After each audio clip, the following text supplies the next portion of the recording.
subscribe now and press the bell icon. Never miss an update. Hello everyone, a very good morning to all of you. Welcome to my channel. It's Physics Mantra. Myself, Mayank Kari, your physics teacher from GPS. तो बच्चों आज हम जो शुरू करने जा रहे हैं ना वो है सोलेनॉइड। बहुत ही अच्छा टॉपिक है। अगर आपने इससे पहले की वीडियो नहीं देखे हैं तो डिस्क्रिप्शन पे जाइए, वहां पर लिंक मिल जाएंगे, वीडियो देख लीजिए, उसके बाद आइए। अब ये सोलेनॉइड है क्या? देखो फिंगर में कुछ दिख रहा होगा आपको। अब तक आगे आप लोगों ने वॉच भी कर लिया होगा। बारीकी ढूंढने में तुम सब बहुत माहिर हो। तो मैंने कुछ नहीं किया, एक कॉपर वायर को लिया और उसमें मैंने वाउंड कर दिया जी, ऐसे वाउंड कर दिया जी। अब इसको मैंने बाहर निकाल दिया जी। जैसे ही बाहर निकाला जी तो देखो कुछ ये ऐसा शेप आ गया, दिख रहा? अब मैं क्या करूंगा, एक पॉजिटिव को इससे, नेगेटिव को इससे कनेक्ट कर दूंगा तो इसमें क्या होगा, करंट फ्लो करना शुरू कर देगा। करंट फ्लो करना शुरू कर देगा तो ये कैसे बिहेव करेगा? एज अ मैग्नेट बिहेव करेगा। गौर से देखो, गौर से देखो, तो देखो यही तो है, यही तो है जी। देखो सोलेनॉइड। अब तुमसे कोई कह देता कि यहां पर कौन सा पोल और यहां पर कौन सा पोल, तो देखो मैं पास लेकर के आ रहा हूं, इसको मैंने सीधा कर दिया। ये पॉजिटिव,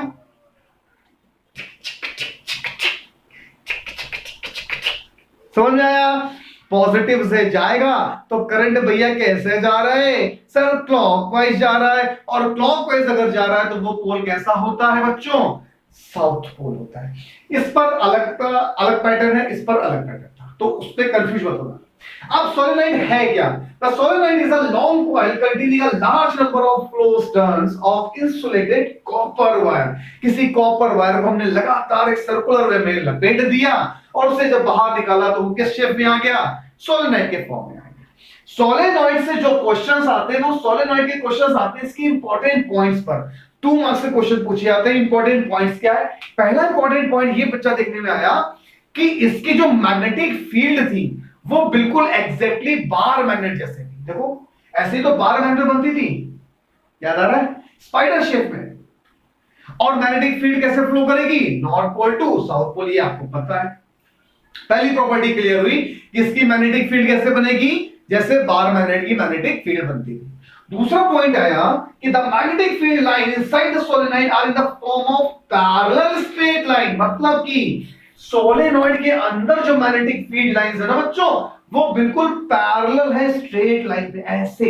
अब अगर ये पैरेलल स्ट्रेट लाइन में होगी तो magnetic field inside the solenoid हर एक जगह सेम रहेगी। और अगर हर एक जगह सेम रहेगी तो वहां पर एक वर्ड आ जाता है यूनिफॉर्म मैग्नेटिक फील्ड लाइंस। देखो the strength of magnetic field line is just the same in a region, it is said to be uniform magnetic. Clear हुआ? तो सोलेनॉइड में क्वेश्चन यहीं से पूछे जाते हैं। अब सबसे इंपॉर्टेंट क्वेश्चन जिसे मैंने बोला है की। अब पूरे चैप्टर में तुमको इस की को रट लेना है। पूरे चैप्टर में इस की को रट लेना है, वो है मीना जी। मीना जी, मीना जी बहुत इंपॉर्टेंट है लाइफ में। मीना जी हमारी लाइफ में बहुत इंपॉर्टेंट रही। अब मीना है क्या?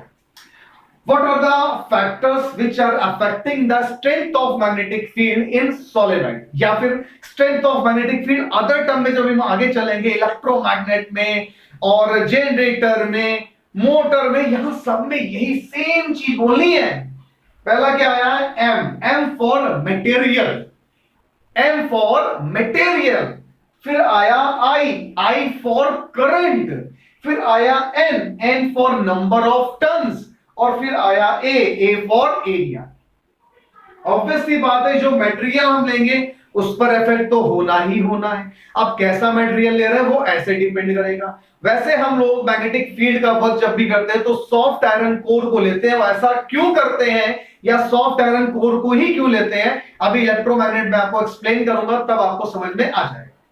दूसरा आया करंट। जितना बेटा अमाउंट ऑफ करंट बढ़ाते चले जाओगे उतनी ही ज्यादा मैग्नेटिक फील्ड की स्ट्रेंथ बढ़ती चली जाएगी। फिर आया number of turns. Number of turns को और इंक्रीज करोगे मैग्नेटिक फील्ड और इंक्रीज होगी।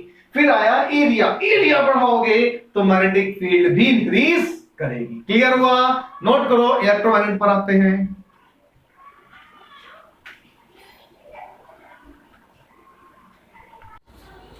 तो बच्चों अब हम बात करने जा रहे हैं इलेक्ट्रोमैग्नेट की कि आखिर इलेक्ट्रोमैग्नेट क्या है। तो देखिए, जनरल मैग्नेट तो हम लोग जानते हैं जो हमें नेचर में मिल जाते हैं, लेकिन वो मैग्नेट जो with the help of electric current बनाए जाते हैं वो कहलाते हैं इलेक्ट्रोमैग्नेट। अब इसमें भी एक पॉइंट आता है, इलेक्ट्रोमैग्नेट अगर आपको यूटिलाइज करना है तो हम जो मेटल लेते हैं वो है सॉफ्ट आयरन कोर का। अब ये सॉफ्ट आयरन कोर तुम सुन सुन के थक गए होगे, तो आज तुमको ये बात पता चलेगी कि सॉफ्ट आयरन कोर ही क्यों। सॉफ्ट आयरन कोर का क्या करते हैं हम लोग, एक आई शेप लिया, एक यू शेप लिया और इस पर हमने कॉपर वायर को क्या किया, रैप कर दिया। उसके बाद जैसे ही हमने एक बैटरी से कनेक्ट किया, इलेक्ट्रिक करंट ने फ्लो करना शुरू किया और यही मटेरियल यानी सॉफ्ट आयरन कोर का मटेरियल बिहेव करने लगा एज अ मैग्नेट और उसको हमने बोला इलेक्ट्रोमैग्नेट। क्या डेफिनेशन किया है देखो फटाफट।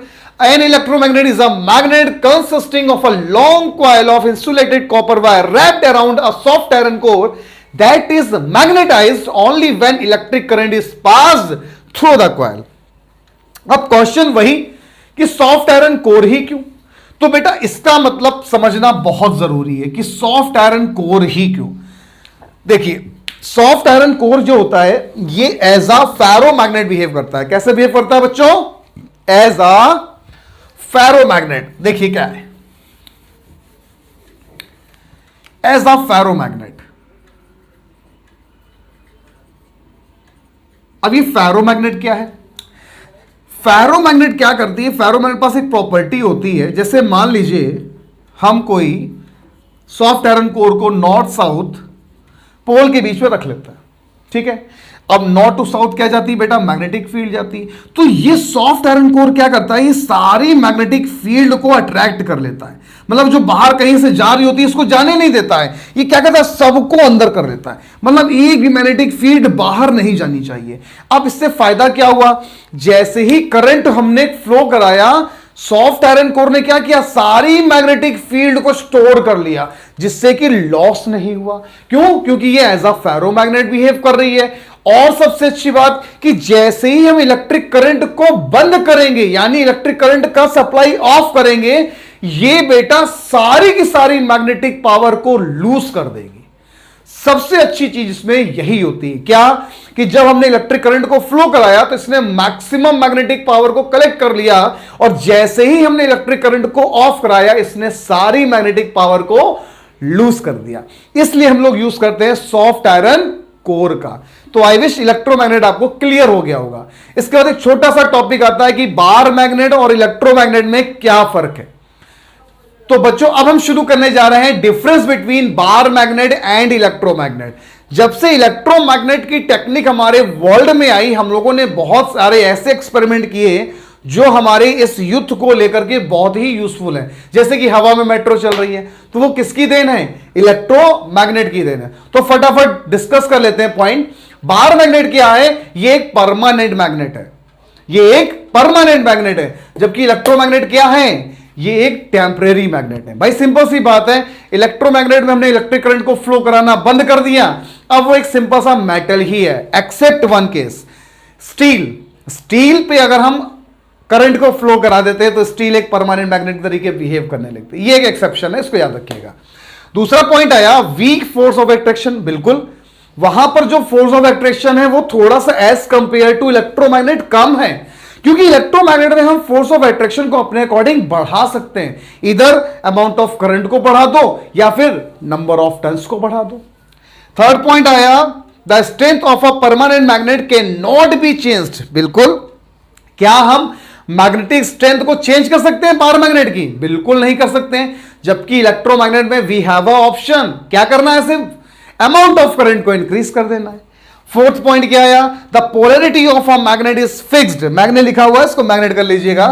The polarity of a bar magnet is fixed, जबकि the polarity of a electromagnet can be changed. याद करिए, अभी थोड़ी देर पहले clock phase, anti clock phase, clock phase आपको बताया था।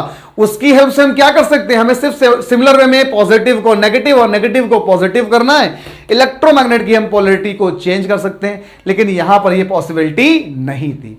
तो बच्चों ये एपिसोड यहीं पर होता है फिनिश। नेक्स्ट एपिसोड में बहुत कुछ नया लेकर के आएंगे। तब तक के लिए stay at home, stay safe, घर पर रहिए, मम्मी पापा की रिस्पेक्ट करिए और देश हित में हमेशा सोचिए। जय हिंद, वंदे मातरम।